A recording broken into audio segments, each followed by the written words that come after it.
Hey, what's up? This is Chosen, and in this video, it's actually gonna be based on a comment that was left on my channel asking about gem management because I did a video a little bit ago talking about stash management, why it's so important, and why it is going to save you so much time and how to do it effectively. So somebody in that video talked about wanting to know why my gems look like they do and how to manage these things efficiently, which I do think is actually pretty important because you can mess up how you manage your gems, and there is a very streamlined and pretty much inarguable most efficient way of doing it. So that is what I'm going to explain in this video. Let's get into it.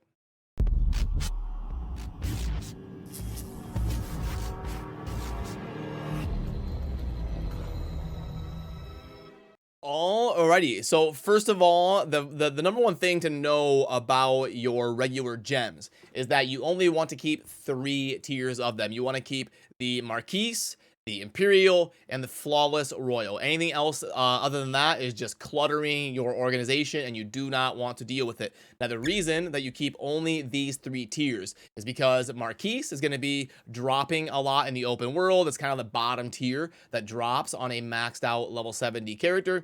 And then the Imperials are going to be what you need to re-roll things like rings and amulets. As you can see, if I run up here to the artisan and I put an amulet in here, Imperial Emerald is what it takes to re-roll this Squirt's amulet. So you're going to need a good stock of the Imperials to re-roll your jewelry. And then the other tiers after that, you don't need to worry about at all. But there is a caveat for royal gems that we'll get to here in a second and why they are so important. But you don't want to worry about that in terms of your stash because you want to keep as many gems in that imperial tier. That way you don't run out. Let's say you're re-rolling this GG amulet that you just got, and it's super important to get this thing rolled properly. You don't want to have all of your gems upgraded into royals or flawless royals because you can't reverse that. You can't send them back into imperials so you can re-roll your jewelry. So you want to keep everything in that imperial state until you actually need it to sock it into a piece of gear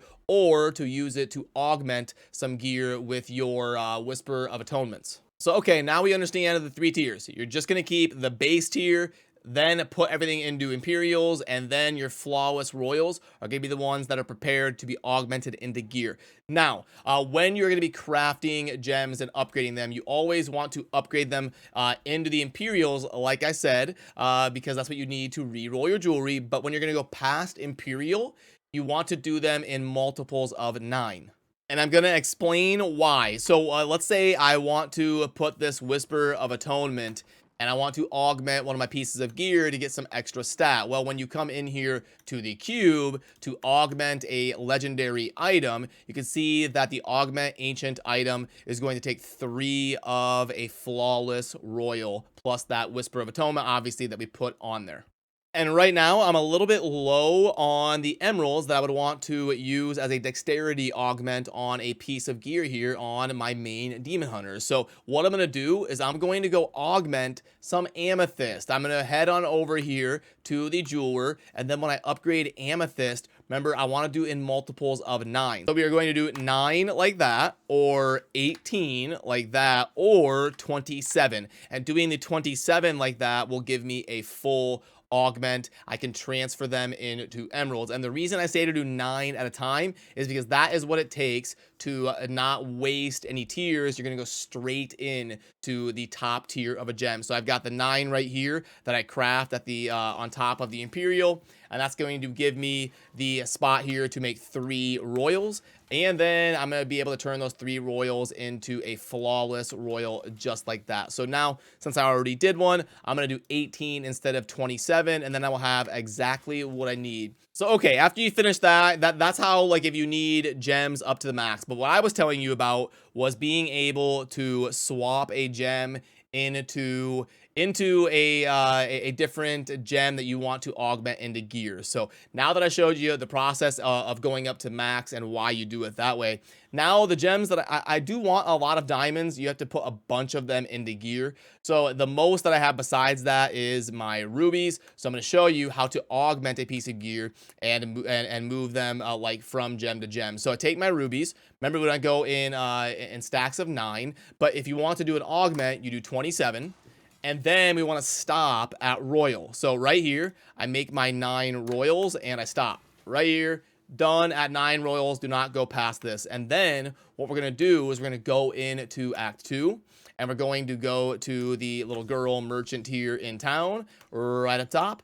And we are going to get the essence of emerald in this case because we want to transmute them into emeralds. Then you come down to the cube and you put your 9 in the cube plus your essence of emerald. Now the reason I said to stop at royals is because you have to do 9 at a time. Right here, any gem times 9, and you actually can't do lower than that. Like if you see here, if I put in, let's say I put in like 8, and it won't even let me place it in the cube. So I actually have to have 9, and then you'll notice that it will let me drop that in the cube. So you've got to do it like that, and then put in your essence of the respective gem you want to transmute into, and then boom, I've got my 9 emeralds now that I crafted from rubies. You come over here, and now I can go ahead and turn them into flawless royal emeralds, and then I will be ready to augment and add these 3 onto a piece.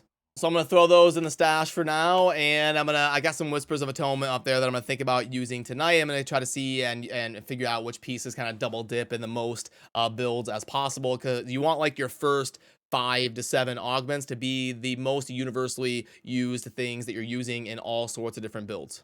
And now you can see I'm also in a pretty good spot there on emeralds. I've got a bunch of them, so I'm going to be able to augment a few pieces. And then also, while you're farming, I like to keep them in the same order. So you can see here, I've got emerald, ruby, topaz. So I go left to right in order of alphabetical order. That way I'll always remember it. Emerald, ruby, topaz. And then I do the kind of ancillary toughness gems that get slotted into gear, also in alphabetical order in amethyst, diamond. So that I can always remember, even without looking at it, it's emerald, ruby, topaz, amethyst, diamond, and I can kind of slot them left to right in both my stash and also over here in my inventory. And then I like to hold shift and put 1 in each slot just so that it looks kind of nice and clean, and my inventory isn't cluttered when I'm running. They all just automatically stack in there. And then every now and then you can empty this. You just type like 1 less than the maximum and stack it over here like this. Takes a few seconds, and you can keep everything nice and clean and organized.